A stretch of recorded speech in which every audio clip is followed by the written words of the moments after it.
Bienvenidos a Salud Pa' Vos, el podcast. Soy Camilo Gutiérrez y voy a visitar a médicos, especialistas y expertos para que hablemos de las enfermedades que tal vez tienes, porque el conocimiento es salud pa' vos. Salud Pa' Vos es un espacio en digital donde conversamos de un tema de salud con los especialistas para que esa información llegue hasta sus casas, hasta los dispositivos, para que compartamos este tipo de contenido con los demás y así todos aportamos a un bienestar y a una salud para el general de las personas. Hoy vamos a hablar de salud mental, un tema que particularmente me toca mucho porque soy papá y espero que a todos los que son papás les sirva y les aporte en ese rol que desempeñamos. Doctora Juanita Díaz es psicóloga, nos acompaña hoy y vamos a hablar de cómo ser un buen papá. ¿Se puede responder esa pregunta? Sí, se puede responder porque más allá de con unas pautas, no es un manual en el que viene, sino ciertas cosas que uno puede saber de acuerdo al niño o niña que tenga. Es un tema, digamos, un poco complejo porque yo soy papá y mucha parte de mi tiempo, de mis preocupaciones es ser buen ejemplo. ¿Cómo hago para ser buen papá? A veces usted está cansado, no quiere hacer una actividad que sabe que debería hacer con su hijo. ¿Eso me hace mal, papá? Esa es culpa y los papás todos tienen culpa porque siempre quieren dar lo mejor y eso es una de las cosas que uno dice, por eso es buen papá. Porque sí, puede sonar muy cliché, pero es verdad. Siempre quieren ser lo mejor, siempre quieren ser mejor ejemplo para ellos. Son ese espacio seguro. Cuando tienen algún problema, van y los buscan. Cuando ellos son capaces de buscar algo para hablar de sus emociones, de sus pensamientos. Ven que sus hijos van creciendo independiente, que cumplen sus sueños, que les ayudan a hacerlo. Ustedes van viendo esas etapas, van viendo que aunque no los van necesitando tanto, y eso es parte de crecer. Duele, claro, pero eso significa que hicieron un muy buen trabajo. O sea que ser buen papá es incluso esa sensación de estar preocupado por llegar a serlo, por ser buen ejemplo, por aportarles en sus diferentes momentos de la vida. Claro. Que al final podría decir uno se acostumbra tanto a eso que cuando ellos no lo necesitan a uno ya dice como, ya le falta esa preocupación. Sí, claro. Y después es como, ¿y por qué no me llama? ¿Y por qué no está? ¿Y por qué, por qué ya se fue?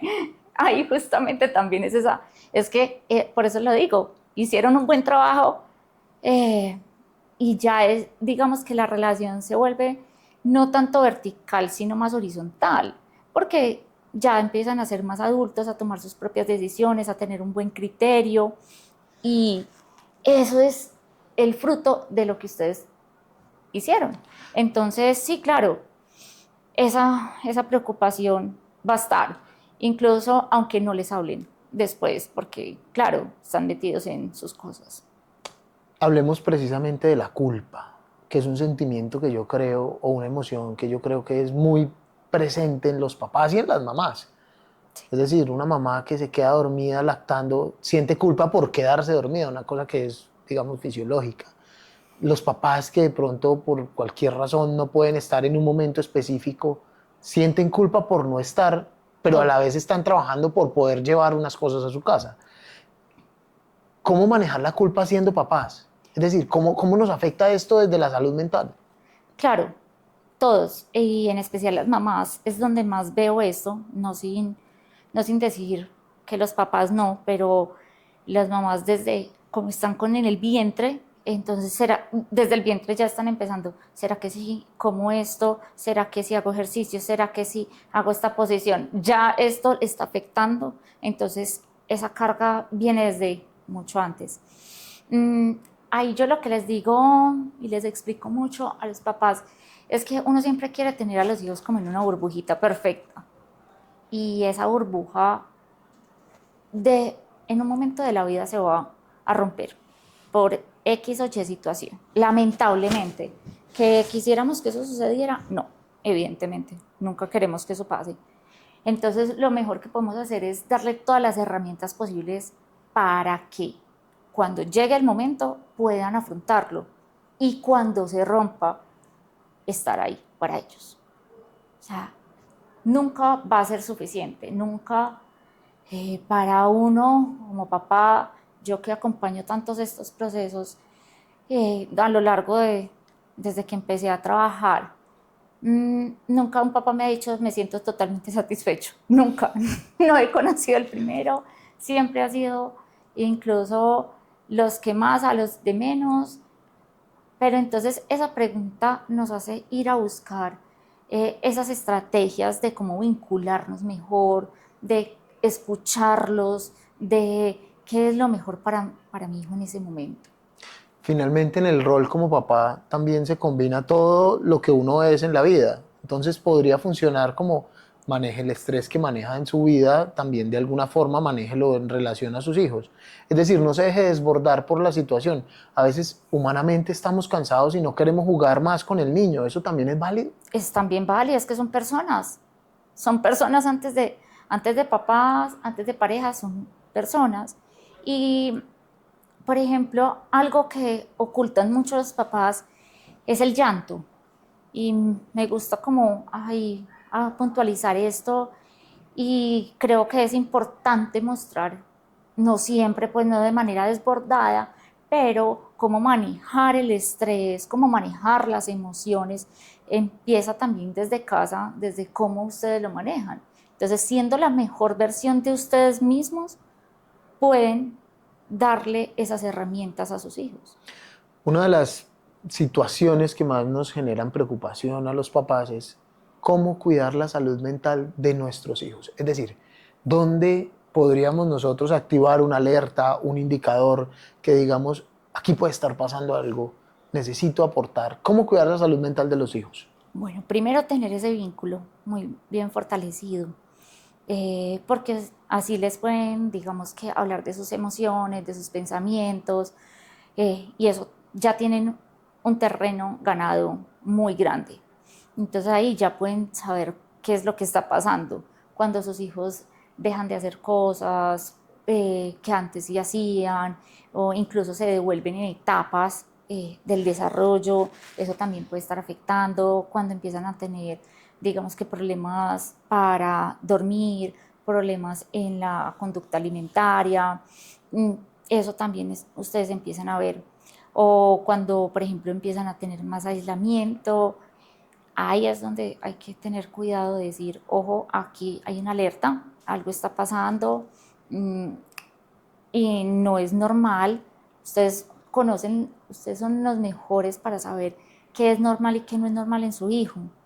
Y cuando digamos que las explicaciones que ustedes intentan darle no les cuadran, ese instinto paterno no se O sea, es real, ese equivoca. instinto paterno es Siempre, real. siempre, o sea, háganle caso. Y muchas veces algo que sucede es que no, por pena, por lo mismo que está pasando, no les dicen a ustedes, porque no quieren que ustedes sufran. Entonces es algo muy bonito, duro, pero muy bonito. Entonces ahí es donde nosotros como psicólogos entramos como a apoyar, a darles como ese apoyo para que ellos mismos sean los que sean capaces de volverles a decir, de tener esa confianza. Ahí me surge una pregunta, es decir, uno va a terapia de pareja, eso ya digamos está, la gente lo conoce y cuando hay problemas con la pareja dice, bueno, vamos a terapia de pareja. ¿Hay terapias de papás e hijos? ¿Eso Sí, funciona? ¿Eso existe? claro, incluso en la terapia con los niños y con adolescentes, incluso con un poco de adultos jóvenes, a veces involucramos a los papás. Es fundamental en el proceso, porque pueden haber dificultades justamente en esa área, en el vínculo, en cómo se tratan, en el ambiente de la casa, en cosas que hay que resolver y que hay que manejarlo de manera diferente. Son necesidades que por crianzas, por formas de ser, por muchas cosas están sucediendo. Entonces es como, bueno, venga, intervengamos en esto. Entonces hay que también mover todo un sistema. Otra de las preocupaciones, o digamos que lo que genera fricción entre papás e hijos es que los papás de pronto nos queremos meter en todo y no dejar ser a los niños y después a los pelados, a los adolescentes. ¿Hasta qué punto hay que dejar ser también? Porque yo quiero que él sea, o que mi hijo no sufra lo que yo sufrí en cierta forma. Sufrir, digo, entre comillas, como que lo que yo viví. Sí. Y nos enfrascamos en eso. Tal vez, ¿qué tan importante es dejarlo ser y de pronto soltarlo un poco? Necesitas de soltar, necesita aprender a tomar decisiones. Es decir, una de las preocupaciones que muchos papás tienen es, por ejemplo, el tema de las tareas. Entonces se ponen a trasnochar, hacen las tareas con ellos y uno los ve y uno dice, ¿pero qué está pasando? O sea, déjenlos tomar la decisión, o sea, déjenlos equivocarse. O sea, lo peor que puede pasar es con una tarea es que se equivoque. Bueno, va a aprender. O si toma la decisión de no hacerla, pues tendrá sus consecuencias también. También, pero están en un colegio, están en el colegio, no estoy diciendo pues voy a promover que pierdan los años, no tampoco voy a llegar a ese extremo, pero sí que les permitan equivocarse en ciertas cosas para que puedan ver las consecuencias de lo que sucede. Y eso no está mal. Entonces, es como ser cauto como en eso, qué puedo soltar y qué puedo como estar ahí atento. Incluso permitirles como hacer el primer intento de ellos y ya preguntarles si necesitan ayuda, no anticiparse a ven yo te lo hago. Esos son esos papás de helicóptero que son como encima, que creo que era lo que decías, como lo que habías sufrido. ¿Eso te hubiera gustado? Y está muy bien, pero eso aplica para todos los aspectos de la vida. Es decir, pusimos un ejemplo con una tarea, pero también, por ejemplo, cosas como las drogas, el alcohol, las relaciones sexuales. Se lo pregunto porque también, como nos han dicho, no, háblenle de frente, háblenle sin problema. Digamos, eso está bien, pero también hay unos papás que llegan y en lugar de solo hablarle del tema, llegan y dicen, bueno, vamos a hablar de drogas y esto es marihuana y lo van prendiendo y tal. Es decir, ¿hasta qué punto uno podría, está bien, vamos a hablar, vamos a manejarlo? O hasta qué punto también hay que dejarlo ser y que se encuentre con diferentes cosas en la vida. Claro, Sí. todos los papás seguramente en casa les decimos, vea, lo que hay que hacer es esto, la droga es una cosa negativa, es nociva, pueden pasar esto y esto, pero a veces nos vamos al otro extremo y es como que, bueno, vamos a probarlo ya porque yo sé que eso le va a pasar, entonces venga, hagámosle juntos. Sí, a ver, estamos hablando de un tema más de la primera infancia, ya te me fuiste para la adolescencia, entonces ya es otro manejo. Con ellos, digamos que es mucho tema de comunicación, mucho. Necesitan es libertad con responsabilidad, ¿sí? Muy importante, es decir, cómo soltar, pero que ellos sepan que ellos tienen una responsabilidad también en casa, qué es lo que va a suceder. Tampoco me voy a dar ni siquiera a darle alcohol, es que van a tomar afuera, entonces venga, yo le enseño a tomar, que también he oído, y eso listo, y desde los 9 años incluso los he oído haciendo eso, pero no es el tema, es qué es lo que implica, y de acuerdo a la etapa es lo que se da la explicación. No le voy a ir a decir a un niño de 10 años alguna explicación que no necesita. También es ver qué es la necesidad de cada uno. Entonces, a veces damos demasiada información y no necesitan tanta información. Está bien, está en redes sociales, pero pues Es más acompañarlos pregunte. al consumo de esa información. Exacto. Doctora Juanita, le voy a proponer una conclusión y es como todo en su justa medida. Es decir, el estrés y cuidarlos y preocuparse por su bienestar en su justa medida. La justa medida también de dar libertades y promover la responsabilidad y dejarlos que tomen sus decisiones. Y al final es la justa medida de tu presencia en la vida de ellos.